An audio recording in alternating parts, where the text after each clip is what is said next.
Hi, இப்போ நீங்கள் பார்த்துட்ருக்க இடம் இந்தியாவோட முக்கியமான இடங்களில் ஒரு இடம். அதான் தனுஷ்கோடி. இந்த இடம் வங்கக்கடலும் இந்திய பெருங்கடலும் கூடும் இடம். இந்த இடம் காசி யாத்திரை இங்கே குளித்தா முழுமை பெறும் அப்படிம்பாங்க. இது 1964 புயல் வந்தது.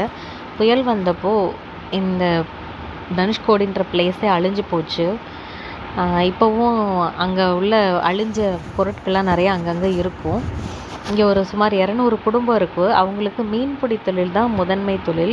இங்கே இருக்க மீனை பிடிச்சி ஊருக்குள்ளே கொண்டு போய் சேல் பண்ணுவாங்க. இங்கேயே குட்டி குட்டி கடைகள் போட்டு வர்றவங்களுக்கு ஃபிஷ்ஷை சமைச்சு கொடுப்பாங்க. அவங்க என்ன ஃபிஷ் கேட்குறாங்களோ அதை சமைச்சு கொடுப்பாங்க.